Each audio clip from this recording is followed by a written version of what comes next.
Il y a une mystérieuse dépression dans le champ magnétique de notre planète, et elle s'agrandit progressivement. Elle s'étend de l'Amérique du Sud à l'Afrique, et ce qui est effrayant, c'est qu'elle affaiblit le bouclier qui protège la Terre contre les rayons du Soleil. On l'appelle l'anomalie de l'Atlantique Sud. Et bien que la plupart des habitants de la Terre n'en ressentent pas encore les effets, les satellites et les engins spatiaux qui la traversent en subissent déjà les conséquences. Au cœur de notre planète se trouve une énorme boule de fer et de nickel en fusion, le noyau externe. Le métal qu'il contient est extrêmement chaud et il est en mouvement constant. Ce mouvement crée des courants électriques et lorsque l'électricité circule, elle génère un champ magnétique. Ce champ entoure toute la planète comme une bulle protectrice. Sans lui, la vie sur Terre serait en grand danger. Le Soleil émet des particules chargées sous la forme de vents solaires qui pourraient peu à peu détruire notre atmosphère. Mais pour l'instant, le champ magnétique dévie la plupart de ces particules et nous protège. D'autres planètes dépourvues de champ magnétique, comme Mars, ont vu leurs atmosphères se volatiliser et toute vie y est devenue impossible. En outre, sans champ magnétique, notre technologie et tous nos équipements se dérégleraient complètement.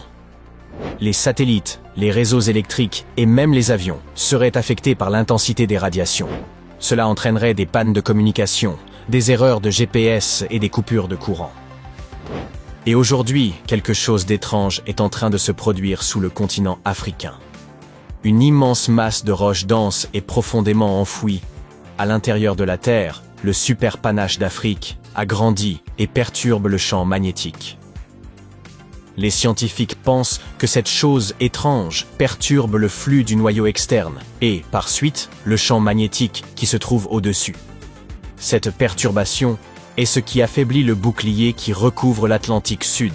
C'est comme une fissure dans un pare-brise. Il ne se brise pas immédiatement, mais il s'affaiblit à mesure que le temps passe. La NASA le surveille tout ça de près. Les satellites qui traversent cette anomalie subissent des dysfonctionnements aléatoires, ainsi que des pannes. Parfois, un déferlement de particules solaires à haute énergie produit même des courts-circuits.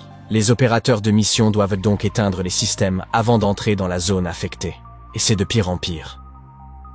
L'anomalie dérive vers l'ouest. Cela signifie que de nouvelles zones pourraient tomber sous son influence. Mais ce qui est encore plus grave, c'est qu'elle semble se diviser en deux. Notre planète serait donc sur le point d'avoir deux points faibles, et non plus un seul. Et voici quelque chose de fou. Certains scientifiques croient que tout cela fait partie d'un cycle à long terme qui se répète depuis plus de 11 millions d'années. Ce cycle pourrait entraîner l'inversion de nos pôles magnétiques. Le nord pourrait devenir le sud, et vice-versa. Les pôles magnétiques de la Terre se sont déjà inversés par le passé, bien que la dernière inversion ait eu lieu il y a 780 000 ans, bien avant que les humains ne commencent à parcourir la planète. Ces inversions se produisent tous les quelques centaines de milliers d'années. Certains se demandent si cette anomalie pourrait être le début d'une nouvelle inversion. Les scientifiques ne savent pas s'il s'agit d'un retard ou d'une phase. Heureusement, si une telle inversion devait se produire, elle ne serait pas instantanée. Elle pourrait même prendre des milliers d'années. Mais à mesure que le champ s'affaiblit, des quantités de plus en plus grandes de radiation atteignent la Terre. Et elles finiront non seulement par perturber notre technologie, mais aussi par nous affecter directement, ainsi que les schémas de migration animale. De nombreuses espèces utilisent en effet le champ magnétique pour se déplacer. On a cependant trouvé quelques coupables potentiels. Il y a deux énormes et mystérieux amas de matière chaude et dense profondément enfouis sous la surface de notre planète. L'un se trouve sous l'Afrique et l'autre s'est formé sous l'océan Pacifique. On appelle cela des superpanaches. Essentiellement, ce sont d'immenses formations souterraines qui ressemblent à des rochers. Ces deux amas sont gigantesques. Ils sont des centaines de fois plus grands que le mont Everest et s'étendent sur des milliers de kilomètres. Ils constituent environ 6% du volume total de la Terre et sont l'une des plus grandes caractéristiques géologiques présentes à l'intérieur de notre planète. Ils sont également très étranges. Ils seraient structurés davantage comme des arbres que comme des montagnes. Les scientifiques les ont d'abord imaginés comme de la roche adoucie. Cependant, selon les techniques d'imagerie les plus récentes, il semblerait qu'ils possèdent en réalité des sortes de branches dentelées s'étendant verticalement. Un peu donc comme les branches d'un arbre. et ils alimenteraient les volcans de surface, comme ceux d'Hawaï, par exemple. Les scientifiques ne savent toujours pas exactement ce que sont ces amas. Toutefois, ils pensent qu'ils contrôlent une grande partie de ce qui se passe à la surface de la Terre. Des phénomènes tels que les éruptions volcaniques, les tremblements de terre et, bien sûr, les modifications du champ magnétique. Il se peut qu'ils soient également liés aux supervolcans et aux extinctions de masse. Ils seraient en mesure de provoquer des éruptions semblables à celles qui se sont produites dans les temps anciens, celles qui ont anéanti des espèces entières. Si ces amas sont effectivement liés aux supervolcans, ils pourraient bien avoir engendré des catastrophes absolument incroyables par le passé, et pourraient ni même causer davantage de problèmes à l'avenir. Mais ils nous aident aussi à contrôler la tectonique des plaques, qui affectent les tremblements de terre et la formation des montagnes. On pense également qu'ils contiennent des matériaux appartenant au premier temps de notre planète, ou même de Theia, la mystérieuse planète qui aurait percuté la Terre et participé à la formation de la Lune, il y a environ 4,5 milliards d'années. Enfin, la Terre respire en quelque sorte au travers de ses poches. L'attraction gravitationnelle du Soleil et de la Lune étire légèrement la Terre, la faisant se soulever et s'abaisser comme la houle. Mais les scientifiques ont découvert que ce mouvement de marée est légèrement déséquilibré au-dessus des amas. Il semble interférer avec le mouvement même du manteau terrestre. Ces deux immenses structures affectent le comportement de notre planète, ce qui est extrêmement dangereux. Nous n'avons appris que récemment comment ces amas sont apparus. En cause, la croûte océanique submergée.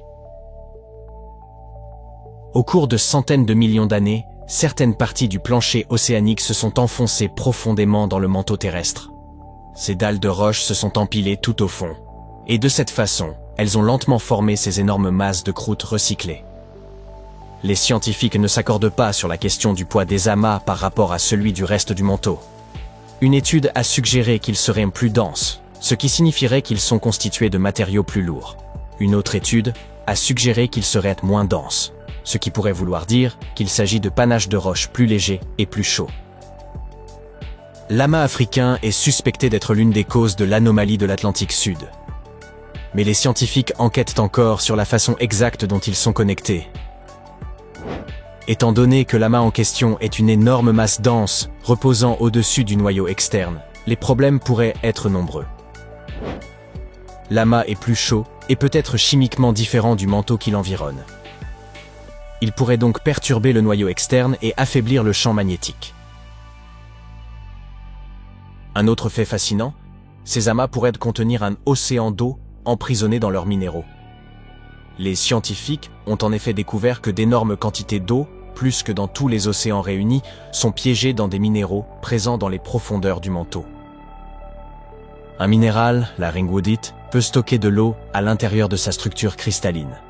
Mais cela n'est possible que sous une pression extrême et à des températures extrêmement élevées, comme dans le manteau profond. Ainsi, il pourrait y avoir d'immenses réserves d'eau cachées à l'intérieur de ces masses. Pas des masses d'eau à proprement parler, bien sûr, mais des tonnes de petites molécules d'eau emprisonnées profondément sous la surface. Si cette eau venait à être libérée, elle pourrait potentiellement déclencher une activité volcanique immense, voire affecter le climat mondial. Mais ces amas ne sont pas le seul facteur responsable de cette étrange anomalie. D'autres facteurs y contribuent. Par exemple, l'inclinaison du champ magnétique terrestre, les changements dans le flux de fer du noyau, et même la tectonique des plaques. Cependant, les superpanaches aggravent d'accord les choses. Sans qu'on s'explique comment, ils continuent d'évoluer. Les scientifiques pensent que cela pourrait être dû au fait que des colonnes massives de roches chaudes, qu'on appelle des panaches mantéliques, s'élèvent des profondeurs de la Terre. Ces panaches pousseraient les énormes plaques de la croûte terrestre, et ce principalement dans l'océan Pacifique. Si cela était vrai, alors ces gigantesques poches souterraines ne restent pas immobiles, elles bougent, changent et façonnent la surface de la Terre en permanence, presque comme si elles étaient vivantes. Alors, qu'est-ce que cela signifie pour l'avenir ? Si la poche africaine continue d'évoluer, l'anomalie de l'Atlantique Sud pourrait s'agrandir ou se déplacer davantage, affectant plus de satellites et d'engins spatiaux. Nous avons à ce jour plus de questions que de réponses. Chaque nouvelle donnée nous aide à prédire comment les choses évolueront, et si nous devons craindre des scénarios plus pessimistes encore. Pour l'instant, la NASA ne panique pas, mais elle surveille ce phénomène de très près. Car qu'il s'agisse d'un changement inoffensif ou d'un signe de quelque chose de plus grave, une chose est claire, quelque chose change profondément à l'intérieur de la Terre.